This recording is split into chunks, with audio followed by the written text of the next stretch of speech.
Hello student, हम carboxylic acid में acid strength और सब्स्टिट्यूएंट ऑफ एसिड स्ट्रेंथ के बारे में देख रहे थे इससे पहले लेक्चर में, जिसमें हमने देखा था एसिटिक एसिड, फॉर्मिक एसिड और क्लोरो एसिटिक एसिड में सबसे अधिक एसिडिक कौन सा होता है। जैसा कि हम देखते हैं कि फॉर्मिक एसिड में कार्बोक्सिलिक एसिड के साथ केवल हाइड्रोजन परमाणु जुड़ा हुआ होता है, जो कार्बन की तुलना में कम इलेक्ट्रोनेगेटिव होने की वजह से जो बॉन्ड पेयर है, जो इलेक्ट्रॉन घनत्व कार्बन की तरफ ही रहता है, क्योंकि उसकी इलेक्ट्रोनेगेटिविटी हाइड्रोजन से ज़्यादा होती है। किंतु मैथिल ग्रुप के प्लस आई इफेक्ट की तुलना में बहुत कम इलेक्ट्रॉन प्रतिकर्षित होता है।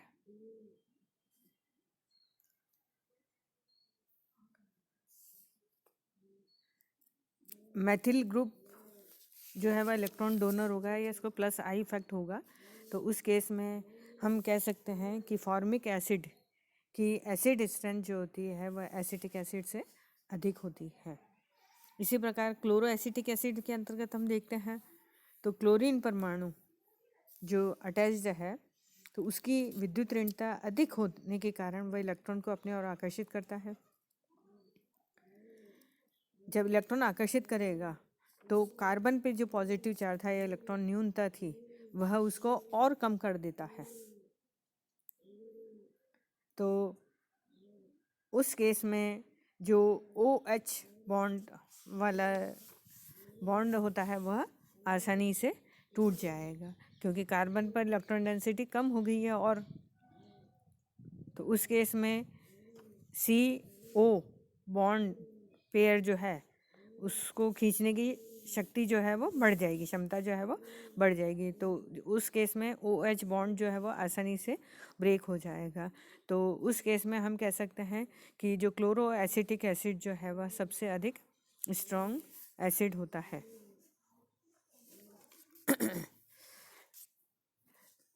कार्बोक्सिलेट आयन जो बनता है, H निकलने के पश्चात जो कार्बोक्सिलेट आयन बनता है, उसकी स्थिरता डिपेंड करती है कि उससे जुड़ा हुआ ग्रुप जो है वह कैसा है, प्लस आई इफेक्ट वाला है या नेगेटिव आई इफेक्ट वाला ग्रुप जुड़ा हुआ है। तो उसके आधार पर उसकी स्टेबिलिटी जो है वह निर्धारित होती है। कार्बोक्सिलेट आयन के साथ यदि कोई इलेक्ट्रॉन प्रतिकर्षित करने वाला ग्रुप जुड़ा हुआ हो, जिसका आई इफेक्ट जो है वह पॉजिटिव हो, जिसमें हम एल्किल ग्रुप ले सकते हैं, कोई सा भी एल्किल ग्रुप जो हो, जो प्लस आई इफेक्ट वाला होता है, इलेक्ट्रॉन प्रतिकर्षित करने वाला होता है, तो उस केस में क्या होगा, वह इलेक्ट्रॉन को कार्बन की तरफ देगा। तो वहाँ पे जो इलेक्ट्रॉन की कमी थी वो काफ़ी हद तक इलेक्ट्रॉन जो एल्किल ग्रुप से आ रहा है उससे काफ़ी पूर्ति हो जाएगी। तो वहाँ पे हम कह सकते हैं प्लस आई इफेक्ट के कारण आयन का स्थायित्व जो है वह कम हो जाता है।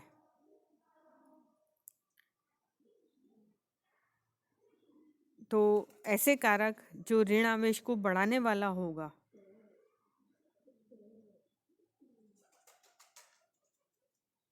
वह स्थायित्व को कम कर देगा, फलतः यौगिक अणु के रूप में अधिक रहेगा और दुर्बल अम्ल की भांति जो है वह व्यवहार करता है।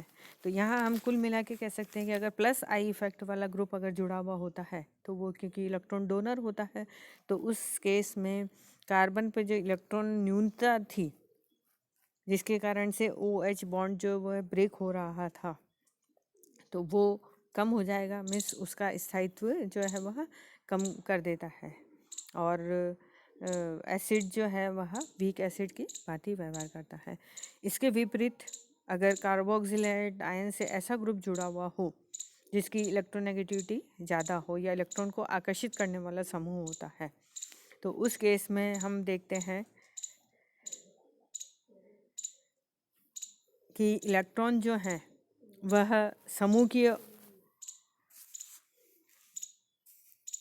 जुड़ा हुआ तो ऋणावेश कम कर सके, अर्थात इलेक्ट्रॉन आकर्षित करने वाला समूह हो, मीन्स जिसका आई इफेक्ट नेगेटिव हो, तो वह उसके स्थायित्व को जो है वह बढ़ा देगा। जब इलेक्ट्रॉन को आकर्षित करेगा तो कार्बन पे इलेक्ट्रॉन डेंसिटी और कम हो जाएगी, तो उस केस में जो OH बॉन्ड जो है वह आसानी से टूट जाएगा। तो यहाँ पे हम कह सकते हैं उस केस में उसका स्थायित्व जो है वह बढ़ जाता है। यदि आयन अधिक स्थायी होगा तो यौगिक अधिक समय तक आयन के रूप में रहेगा, और उस केस में हम कह सकते हैं कि वह एक स्ट्रॉन्ग एसिड के रूप में कार्य करेगा। तो प्रोपियोनिक एसिड, यहाँ पे हम देखते हैं प्रोपियोनिक एसिड एक दुर्बल अम्ल की भांति व्यवहार करता है, क्योंकि यहाँ पे जो C2H5 एल्किल ग्रुप लगा हुआ है, जो इलेक्ट्रॉन डोनर है, प्लस आई इफेक्ट है, तो वह क्या करेगा, इलेक्ट्रॉन उस कार्बन जिस पे पॉजिटिव चार्ज है उसकी तरफ शिफ्ट करता है, तो उससे उसका स्थायित्व जो है वह कम हो जाता है। तो उस केस में हम कहेंगे कि वह उसकी एसिड स्ट्रेंथ जो है वह कम हो जाती है। प्रोपियोनिक एसिड और बेंजोइक एसिड देखते हैं। बेंजोइक एसिड में जो कार्बोनिल ग्रुप से जुड़ा हुआ फ्री वैलेंसी है जो फेनिल ग्रुप है, तो फेनिल ग्रुप जो होता है वह इलेक्ट्रॉन अट्रैक्टर होता है, जिसको हम कह सकते हैं। तो इलेक्ट्रॉन अट्रैक्टर है तो वही एसिड इसमें कार्बोक्सिलेट आयन का स्थायित्व बढ़ेगा और H आसानी से निकल जाएगा, क्योंकि फेनिल ग्रुप इलेक्ट्रॉन अट्रैक्ट करेगा तो कार्बन पे इलेक्ट्रॉन डेंसिटी और कम हो जाएगी, तो वो और अधिक मात्रा में इलेक्ट्रॉन अपनी तरफ खींचेगा ऑक्सीजन से, तो OH बॉन्ड आसानी से टूट जाएगा। तो यहाँ हमने देखा कि प्रोपियोनिक एसिड जिसमें प्लस आई इफेक्ट है और बेंजोइक एसिड जिसमें नेगेटिव आई इफेक्ट वाला ग्रुप जुड़ा हुआ है, तो प्लस आई इफेक्ट से एसिड स्ट्रेंथ कम होगी और नेगेटिव आई इफेक्ट वाले से एसिड स्ट्रेंथ जो है वह बढ़ जाती है। तो यहाँ टेबल में कुछ कार्बोक्सिलिक एसिड की एसिड स्ट्रेंथ दी गई है, जिसमें हम देखते हैं कि पहला है आपका propionic acid, butanoic acid. Butanoic acid है जिसमें एल्किल ग्रुप है प्लस आई इफेक्ट, 3 CH2 हैं जो इलेक्ट्रॉन देने वाले हैं, तो एसिड स्ट्रेंथ बहुत कम हो जाएगी। उसके बाद हम देखते हैं मेथिल या एसिटिक एसिड, इसमें केवल एक एल्किल ग्रुप है, तो ब्यूटेनोइक एसिड से अधिक एसिडिक होगा। उसके बाद फॉर्मिक एसिड देखते हैं, तो यहाँ पे कोई भी इलेक्ट्रॉन देने वाला नहीं है, तो एसिड स्ट्रेंथ नॉर्मल इसकी जो होगी। फिर जैसे उसमें नेगेटिव आई वाले इफेक्ट बढ़ते गए तो एसिड स्ट्रेंथ भी बढ़ती गई। इसी प्रकार से यहाँ पे हम देखते हैं नेक्स्ट, जिसमें Cl2CH COOH है तो एल्किल ग्रुप, परंतु उसमें नेगेटिव आई इफेक्ट वाला ग्रुप जुड़े हुए हैं।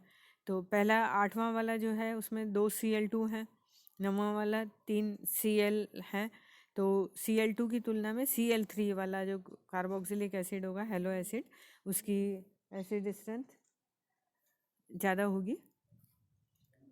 इसी प्रकार से अगर बेंजीन रिंग पर, बेंजीन रिंग जैसे बेंजोइक एसिड है, उसकी ऑर्थो मेटा या पैरा पर कोई आई इफेक्ट वाला ग्रुप जुड़ा हुआ होता है, तो वही सेम एसिड स्ट्रेंथ कम करेगा। अगर या हम देखें बेंजोइक एसिड और पैरा मेथिल बेंजोइक एसिड, तो मेथिल ग्रुप जो है वह इलेक्ट्रॉन देने वाला है प्लस आई इफेक्ट, तो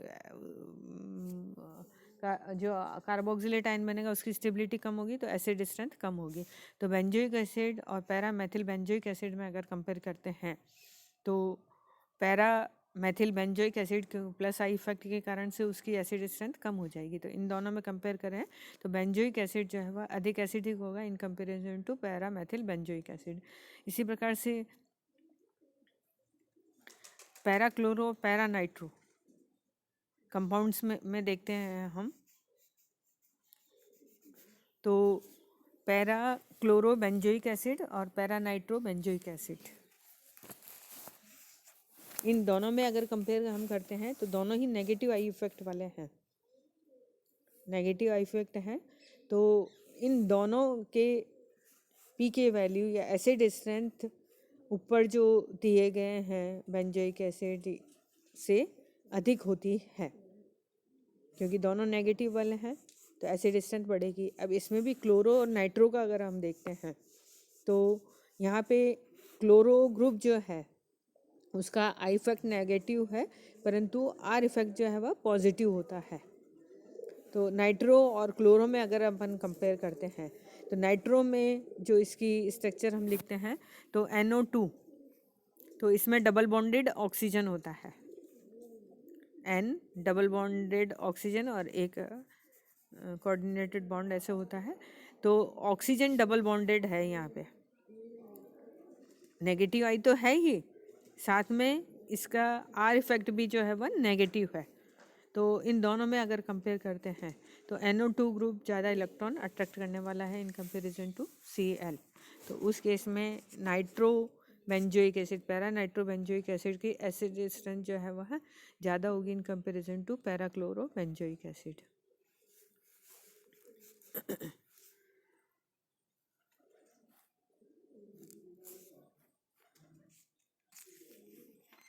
रासायनिक अभिक्रियाओं में COOH समूह का OH बंध टूटकर कई एसिडिक रिएक्शन देता है।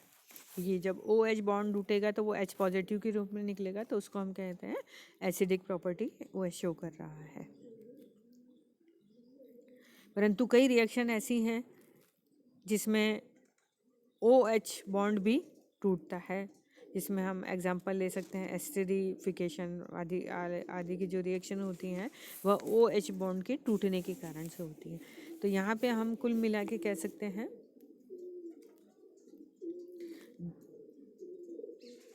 OH जिसके कारण एसिडिक प्रॉपर्टी शो कर रहा है और CO बॉन्ड टूटने के कारण से अन्य रिएक्शन होती हैं जिसमें एस्टरीफिकेशन वगैरह होती है।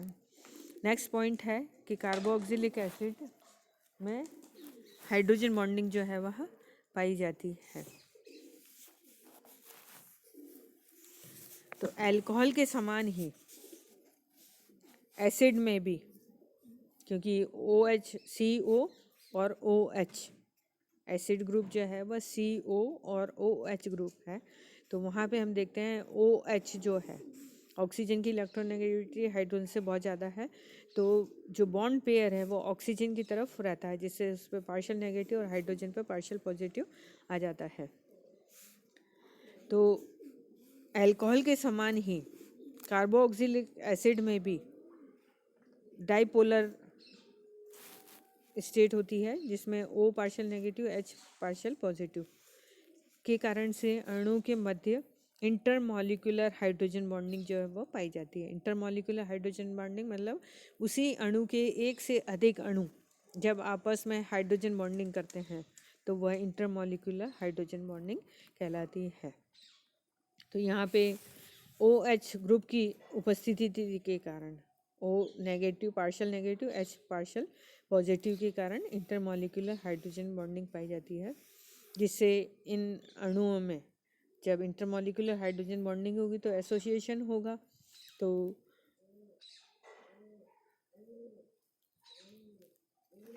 लार्ज अणु जो है वो बन जाता है। तो यहाँ हम एसिटिक एसिड के अंतर्गत देखते हैं हाइड्रोजन बॉन्डिंग के कारण से इसके दो अणु आपस में हाइड्रोजन बॉन्डिंग करते हैं इस प्रकार से और डाइमर का फॉर्मेशन होता है। तो एसिटिक एसिड डाइमर के रूप में पाया जाता है और इसका मॉलिक्यूलर वेट भी जो है उसी के आधार पर डाइमर का प्राप्त होता है हमारे को, जो हम कैलकुलेट कर सकते हैं। कार्बोक्सिलिक एसिड में COOH को एस्टर में अगर परिवर्तित कर दिया जाता है, कार्बोक्सिलिक एसिड के COOH को अगर एस्टर ग्रुप में परिवर्तित कर दिया जाता है तो उसमें OH ग्रुप के अभाव के कारण से कोई हाइड्रोजन बॉन्डिंग जो है वह नहीं बनती है। जब हाइड्रोजन बॉन्डिंग नहीं होगी तो उनके क्वथनांक या द्रवणांक या जल में विलयता जो है वह सब कम होती है। तो इसी कारण से क्वथनांकों के मान समान अणुभार वाले अल्कोहल, एस्टर आदि की तुलना में अधिक होते हैं। मीन्स अल्कोहल के ज़्यादा होंगे, एसिड के ज़्यादा होंगे, परंतु एस्टर की तुलना में एस्टर उतने हाइड्रोजन बॉन्डिंग नहीं बना पाते हैं OH ग्रुप के अभाव के कारण से, इसमें हाइड्रोजन बॉन्डिंग नहीं पाई जाती है। परंतु अल्कोहल और एसिड में अगर हम देखते हैं तो उनमें हाइड्रोजन बॉन्डिंग जो है वह पाई जाती है। जब हाइड्रोजन बॉन्डिंग पाई जाएगी तो क्वथनांक, द्रवणांक और वाष्पशीलता अधिक होगी। तो यहाँ हम कह सकते हैं कि अगर समान अणुभार वाले अल्कोहल और एस्टर लेते हैं तो अल्कोहल के मान जो हैं वह अधिक होते हैं और वाष्पशीलता जो है वह कम होती है। एग्जाम्पल ले सकते हैं हम, जैसे एन पेंटेन जिसका अणुभार 72 है। मीन्स अणुभार सेम है परंतु उनकी प्रॉपर्टी में डिफरेंस होता है ड्यू टू हाइड्रोजन बॉन्डिंग। तो यहाँ हम देखते हैं एन पेंटेन अणुभार है 72, उसका क्वथनांक है 36 है। जबकि इसी अणुभार वाले मीन्स 72 अणुभार है प्रोपियोनिक एसिड को अगर हम देखते हैं तो जिसमें कि हाइड्रोजन बॉन्डिंग पाई जाती है, तो उसका एसिड प्रोपियोनिक एसिड का क्वथनांक जो है वह 141 हो जाता है, जो हम उसकी डायमर स्ट्रक्चर से उसकी पुष्टि कर सकते हैं। तो ये तो था कि अगर COOH ग्रुप में के कारण से उसमें कोई सब्स्टिट्यूएंट हो या एसिड ग्रुप में कार्बोनिल ग्रुप के कारण से उसके एसिड स्ट्रेंथ में क्या क्या फ़र्क पड़ता है, ये हमने देखा। नेक्स्ट लेक्चर में हम इसका प्रिपरेशंस के अंतर्गत देखेंगे। Thank you.